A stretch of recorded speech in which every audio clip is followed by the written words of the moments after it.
So I remembered to press the right button. I'm glad we have a recording, so it will be a resource in the future. So we've had an extraordinary discussion as we've begun the Lojong training. And we are currently in the fourth section, transforming adversive circumstances into the path. And we're on the first verse of that path. So we're also continuing from our class last week. And during the class last week, we had a very lively discussion. And this is quite natural for those of you who studied the Shantideva text, which we did for, almost about a year and a half during COVID, the early stages of COVID.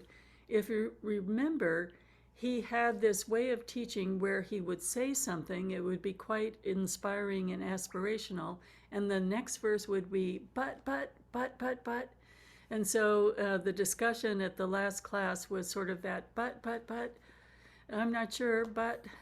And so I want to begin with a sense again of what we are actually doing both with the text and with our training. So if you look in the chat room, I'm just repeating that verse in the morning prayer, the morning Bodhisattva prayer. As the Sugatas of old gave birth to the bodhicitta and progressively established themselves in the training of a bodhisattva, so I too, for the benefit of beings, shall give birth to that bodhicitta and progressively train myself in that discipline. Progressively. So then we look at how does the body of literature in the Tibetan tradition organize a teaching. So in the previous sections, first we established what is the support of entering this practice, the four thoughts that turn the mind. And then there is a layout of the view. So if we were thinking about it in terms of geography, the view is that we're talking about a subject that is the whole globe supported by a vast space that is continually expanding. So that is the subject. And then the next section was a map. So, all right, we're going to create a map and we're going to start with where we are and continue to taking the rocket ship into outer space. And now we're looking at how do we work with this subject by, let's call the bus station and get the bus schedule, just to get to the next town. So it's absolutely fine to have, a sense of, we're talking about something that's extraordinarily wonderful, a vast potential to explore. It's hard to even take in that we have this potential and to really see that we could accomplish, just like the great beings, what they've accomplished. And so we set the intention. All right, I have the intention of putting the first step onto the training. I'm going to call the bus station and get the bus schedule. So the earlier sort of inspiring presentation of the view is meant to be just that, inspiring, not to be something that we respond to with a quality of overwhelm or I can't do this or panic, even though those responses are natural. Particularly they're natural for Western students. And I gather culturally the Tibetan presentation is meant with more of an energizing. So absolutely no problem. So what are we doing in general with this training? We're doing something that's totally counterintuitive. We're learning how to actually face our own suffering and the suffering in life when all we want to do is run away or cover it up. So we see the very human, even biological reaction. We see that, we understand that, and we see how that has only caused fights and wars and disharmony and pain. And so we're open to looking at if there is a different way of looking at our minds, looking at our lives, looking at our circumstances. And the first slogan in this chapter is so appropriate for today. The first slogan is in this section is, when the world is filled with evil, when the world is filled with chaos and crisis, turn all mishaps or turn all circumstances into the path of Bodhi, into the path of awakening. So here we are when there's this very dangerous war. All wars are dangerous, but there's a sense of a new level of conflict that affects the whole globe. And we also see inside us that there are all kinds in our rich, long lives, there are all kinds of inner wounds that feel like inner wars or inner devastating pain. So within and without, there is suffering, and we see our habitual response. But with this slogan, we are turning all of this into the path of awakening. How do we take the circumstance we're in, as difficult as they might be, and use them for awakening? So we know that in our own life history, there is a spectrum of suffering, we could say. And in terms of defining it, let's say that one end of the spectrum may be, for some people, trauma. And I'm going to define that as being so caught that if your mind touches anywhere near that memory, you are propelled into that memory viscerally, and you don't have the access of tools and the Dharma to work with it. So we're going to take that and we're going to just set it aside for now. We're going to keep the aspiration that we have perfect Buddha nature and our whole heart mind eventually can be bodhicitta, one day be healed. But this may be something you need to work with one-to-one with a therapist, not alone in your room on the cushion. And then we're going to look at the remaining spectrum and say that at any moment of time, you can choose where on the spectrum you're working with.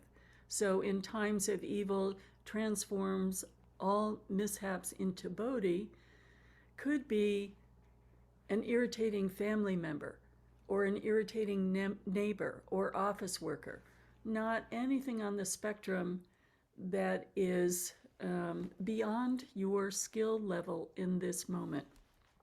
So when we say the Bodhisattva path, there's something in our Western conditioning. We hear about the stages of the Bodhisattva path, and we want to be able to be a Bodhisattva without going through the progressive training. But if you look at the examples of how do we relate to the stages of our training, the first stage is called the wise king. And the wise king gathers all of the resources so that he can learn how to rule wisely, so that he can make them available to his kingdom. It's just gathering resources. So we see the potential. We see in our own heart that we do have a spark of bodhicitta, a spark of altruism, and we begin to gather resources. So last week, two very brave women were relating circumstances when they were assaulted, and how difficult that was, and essentially, that on the spot they couldn't in any way bring that to the Dharma. So on the spot, of course, we're not ready to be able to respond with the wisdom we wish we would like to be able to have. But as a king now reflecting, we have the memory of that difficult circumstance, and so we gather the resources to look at how are we holding that moment of fear, how are we holding that moment of difficulty. And we're gathering the courage to turn towards that memory. Maybe not today, but one day. And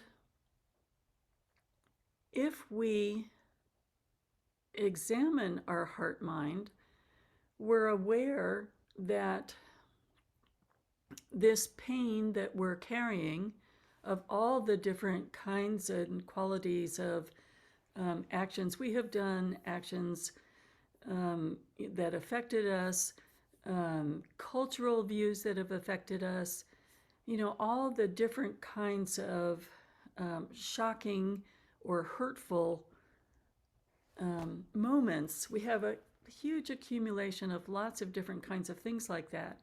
And if they keep hurting us, we are still hurting, right? So the Dalai Lama talks about it from the perspective of turning towards our own suffering, gathering the resources to work on it, is actually a wise selfishness. We see that these different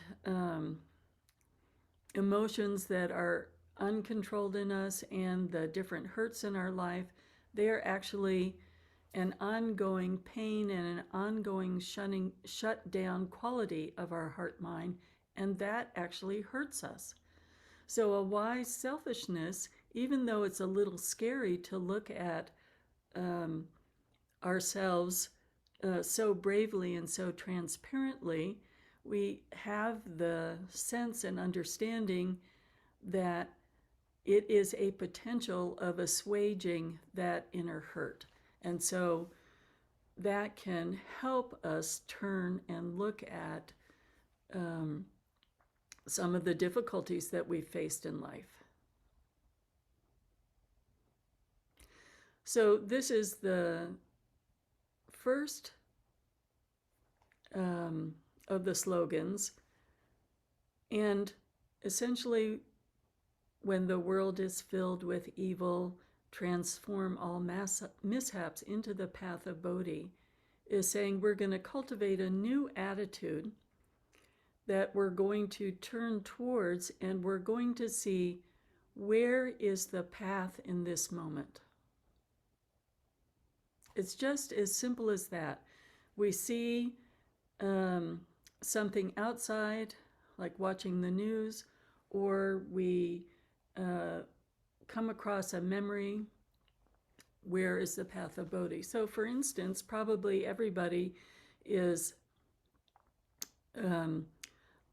in some way receiving images of the conflict in Ukraine.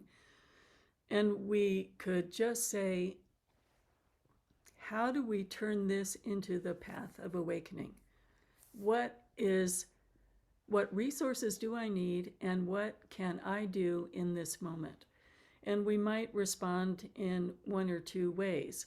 We could look at the image of the conflict, and we could see there's an inclination to take sides.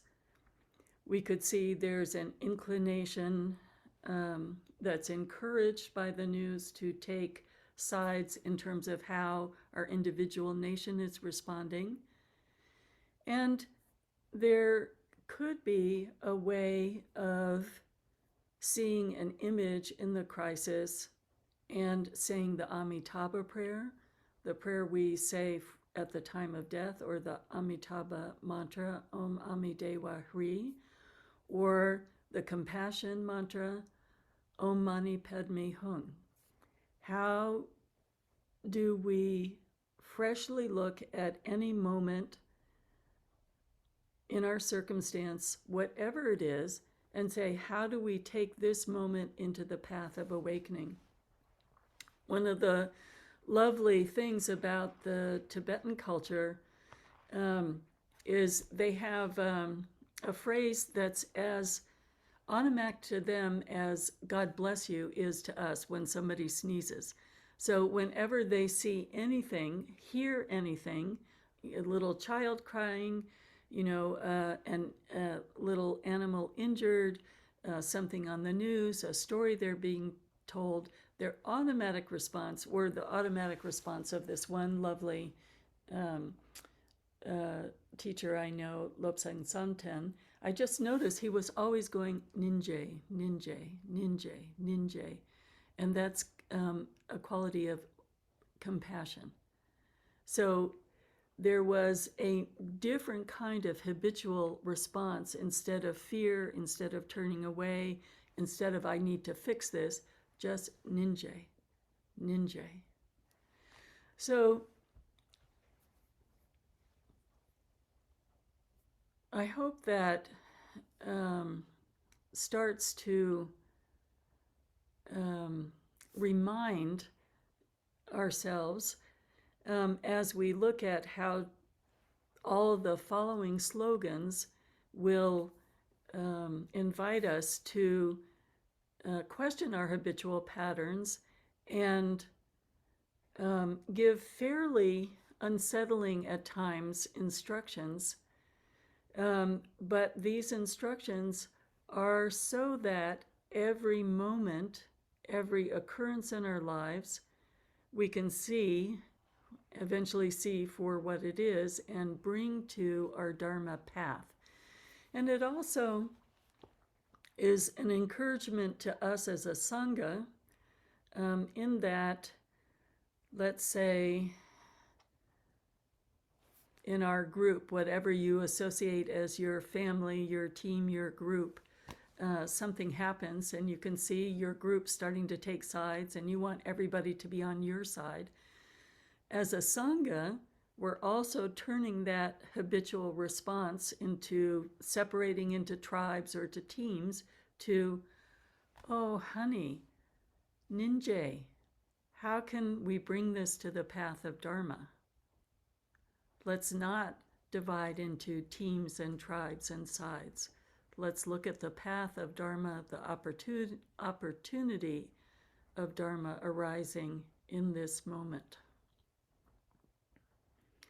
So let's take this into meditation, softening to ourselves and to outer circumstances with ninjay. And just exploring the turning towards life, the turning towards our inner reactivity, both ways with the quality of ninjay and the aspiration, may I bring this to the path of Dharma. So let's sit with this for a few minutes.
So, due to the wonderful altruism of this group, the other thing I noticed was the sense of, I know I'm working with friends or working professionally.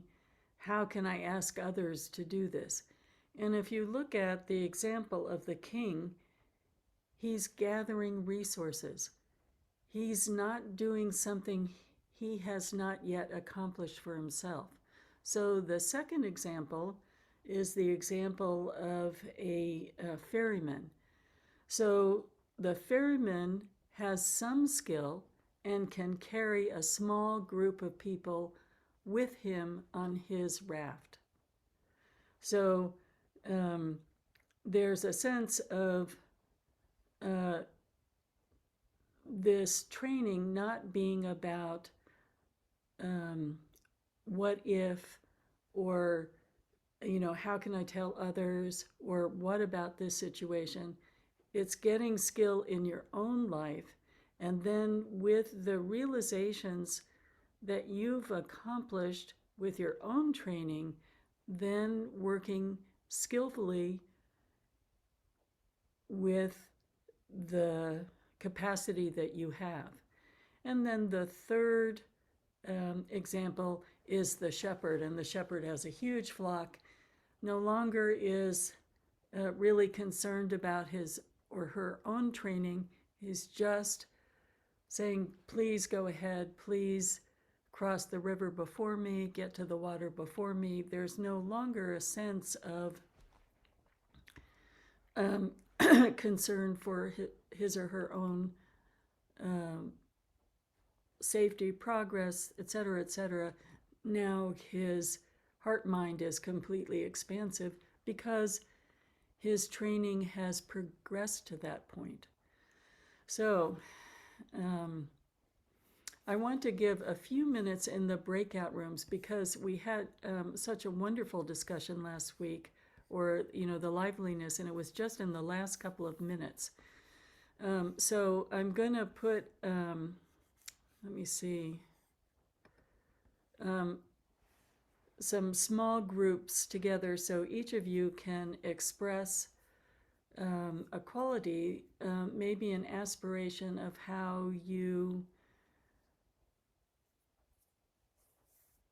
have an aspiration of how to understand the Ukraine situation in a way that could bring it into the path of Bodhi, or dedicating for the end to the conflict in the world.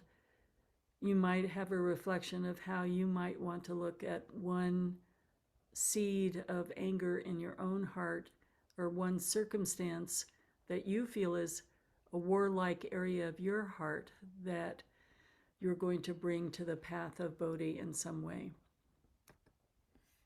Or even what might be helpful for you to learn, what teaching you might work with. Okay, and so of course you don't have to join the breakout rooms. If you'd like to just sit and meditate and reflect, that's also fine. So we'll have maybe 5 minutes, 6 minutes for this.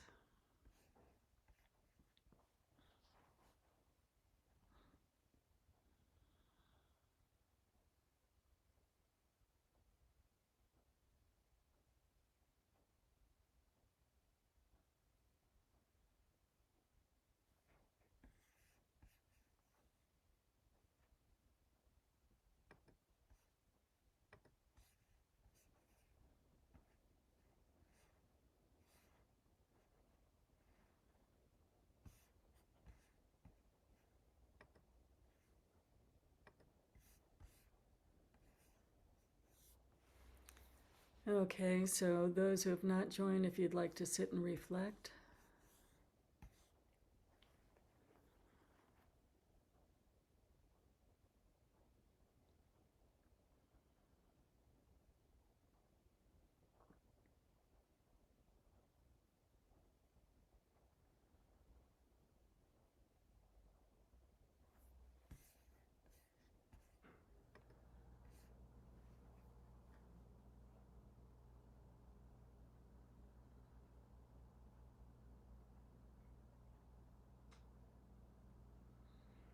And for those who are watching the live stream, I'm going to close the live stream with the dedication, Bodhicitta, excellent and precious mind, where it is unborn, may it arise. Where it is born, may it not decline, but ever increase higher and higher.